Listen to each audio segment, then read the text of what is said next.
Shalom Bapak Ibu dan Saudara yang terkasih dalam Tuhan Yesus Kristus. Salam jumpa kembali dalam program Senin Teduh atau Seduh. Saat ini saya Penatua Estu Bayin akan membawakan renungan dengan tema yang cukup menarik namun sebenarnya sangat sulit untuk kita laksanakan. Temanya yaitu kasihilah musuhmu. Nah, landasan firman Tuhan yang akan melandasi renungan kita pada pagi hari ini terambil dari Injil Lukas pasal yang ke-6 ayat yang ke-27 dan 28. Namun sebelum kita membaca firman dan merenungkannya, mari kita satukan hati di dalam doa. Tuhan Allah Bapa kami yang di surga, Allah di dalam Tuhan Yesus Kristus, kami akan membaca firman-Mu. Engkau kiranya menerangi hati dan pikiran kami, agar firman-Mu yang kami baca dan kami dengarkan ini boleh kami fahami, kami mengerti dan akhirnya dapat kami laksanakan dalam kehidupan kami sehari-hari. Berfirmanlah kepada kami ya Tuhan, di dalam nama Tuhan Yesus Kristus kami berdoa. Amin. Baik, kita akan membaca Injil Lukas pasal 6 ayat yang ke-27 sampai ke-28 di bawah perikop kasihilah musuhmu. Tetapi kepada kamu yang mendengarkan aku berkata, kasihilah musuh-musuhmu, berbuatlah baik kepada mereka yang membenci kamu, berkatilah mereka yang mengutuk kamu, berdoalah bagi mereka yang berbuat jahat terhadap kamu. Demikian firman Tuhan. Tentu yang berbahagia adalah kita yang telah mendengarkan firman Tuhan dan melaksanakan dalam kehidupan kita setiap hari. Haleluya, terpujilah Tuhan. Ya, Bapak Ibu yang terkasih dalam Tuhan Yesus Kristus, tentu kita sebagai manusia yang normal kita memiliki suatu perasaan. Ada kalanya perasaan yang kita miliki ini bisa terusik yang disebabkan oleh perilaku orang lain, oleh perbuatan orang lain. Akhirnya keterusikan perasaan kita itu bisa menyebabkan timbul rasa sakit hati. Bahkan sakit hati itu bisa mendalam sekali yang kita rasakan. Nah, penyebabnya itu bisa oleh perkataan orang lain yang kasar terhadap kita. Misalnya kita dibentak, atau kita dimarahi, dicaci, dimaki. Atau yang bisa menyebabkan sakit hati juga atau kita kesal misalnya ketika ada kehilangan yang kita miliki. Misalnya kita memiliki barang-barang yang kita sayangin ternyata dicuri orang. Itu juga membuat kita sakit hati, kecewa terhadap peristiwa itu. Atau kehilangan kendaraan yang kita miliki. Atau juga kehilangan perhiasan. Itu hal-hal yang bisa menyebabkan kekecewaan atau kekesalan, sakit hati yang mendalam di dalam diri kita akibat perilaku orang lain. Bahkan kalau kita lihat di media-media massa itu saat ini ada beberapa peristiwa juga akibat perilaku orang lain menyebabkan kerugian yang membuat sakit hati korbannya, yang menimpa fisik seseorang tersebut yang sebagai korban. Misalnya dilakukan penganiayaan, ditendang, dipukul, diinjak, bahkan bisa sampai dilukai dengan senjata tajam ataupun bisa juga dengan senjata api ya, yang bisa menyebabkan terbunuhnya korban itu. Nah, inilah suatu peristiwa yang berbagai macam itu bisa menyebabkan perasaan kita jadi terusik, bahkan kita menjadi sakit hati yang mendalam dan menimbulkan kekesalan atau kekecewaan terhadap orang yang melakukan itu. Nah, bagaimana sikap kita sebagai orang yang percaya kepada Tuhan Yesus, yang notabene kita harus meneladani apa yang telah Yesus lakukan. Nah, kalau kita lihat secara manusiawi memang kita pasti mengalami rasa kecewa, rasa kesal dan bahkan ingin melakukan pembalasan. Kita bisa timbul rasa dendam, rasa ingin membalas ketika kita dibentak orang, wah emosi kita bangkit. Saya juga ingin membentak. Ketika orang itu memarahi, kita ingin marah juga. Ketika kita dihina, difitnah, kita juga ingin berusaha untuk melakukan yang sama. Itu sifat kemanusiaan atau kedagingan kita. Atau ketika secara fisik kita dilakukan penganiayaan, misalnya dipukul, ditampar atau ditempeleng, sepertinya kita ingin melawan untuk membalas. Itulah sifat kedagingan kita. Nah, namun firman Tuhan saat ini mengingatkan, ini perintah Tuhan Yesus ya.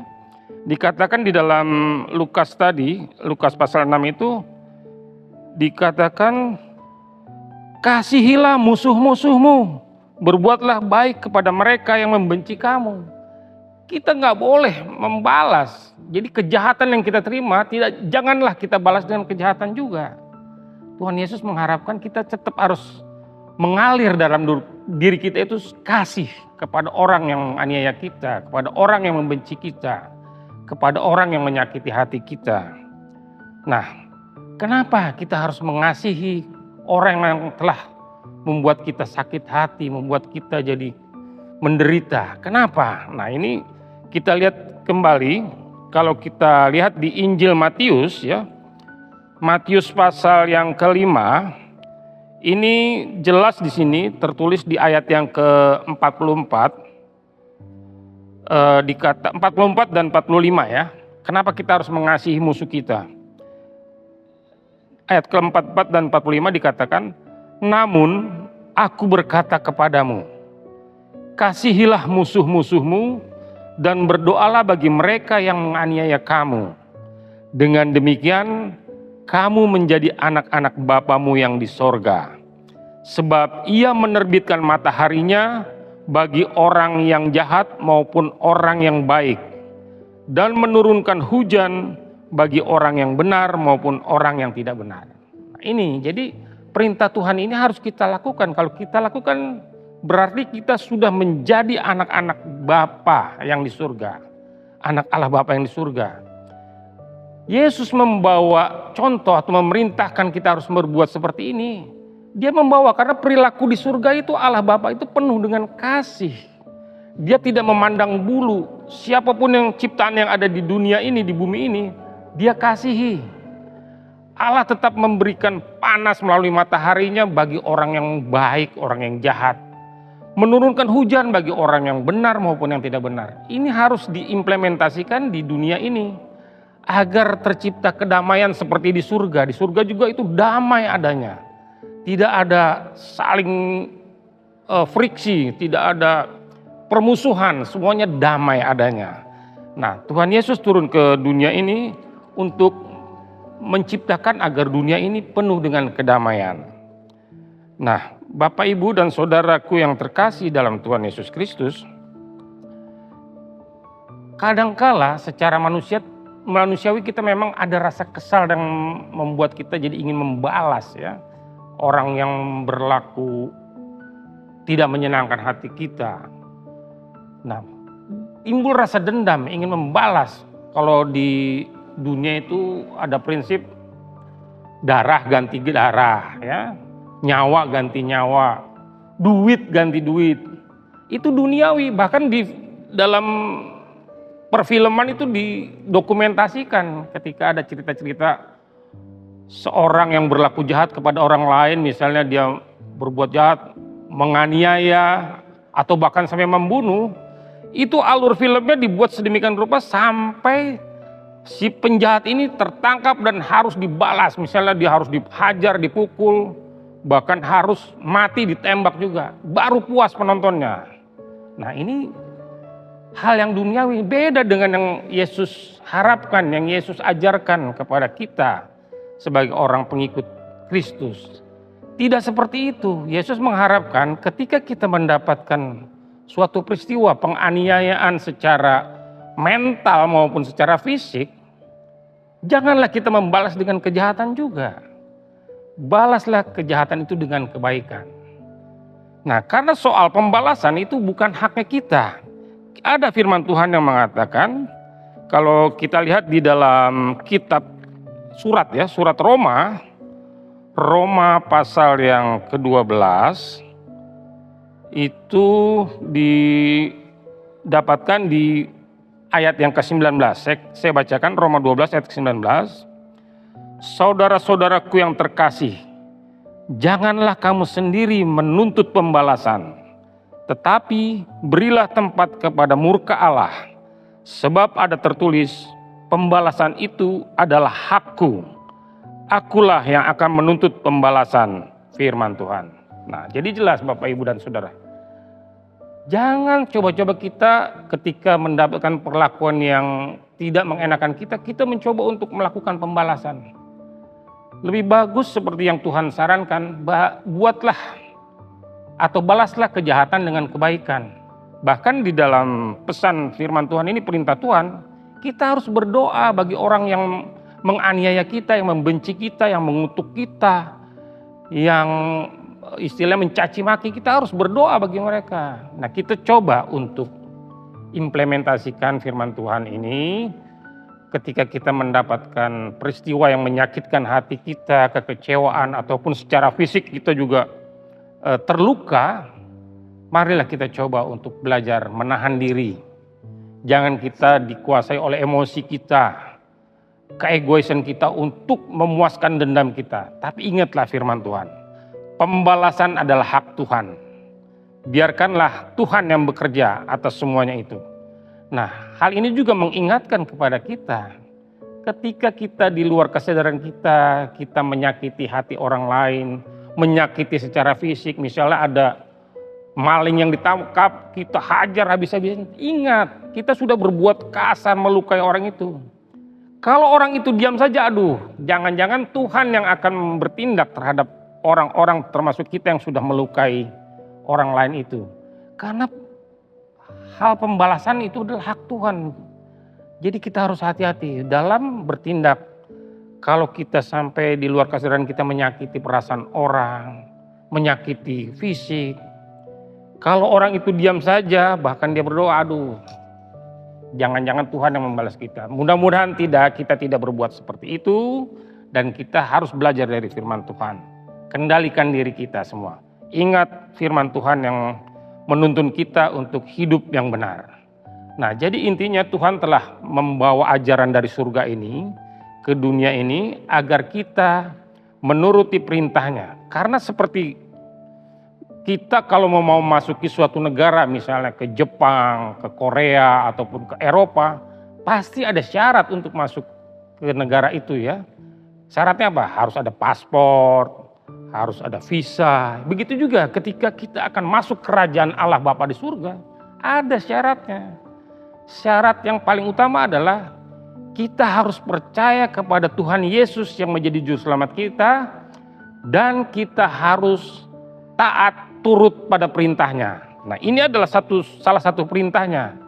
Kita harus mengasihi musuh kita. Memang tidak mudah. Jangankan mengasihi musuh, mengasihi orang-orang di sekitar kita aja, mengasihi keluarga, istri, suami, anak, saudara, ataupun anggota jemaat, kita masih belum optimal, belum sempurna, belum maksimal. Apalagi harus mengasihi orang menyakiti kita, sangat sulit.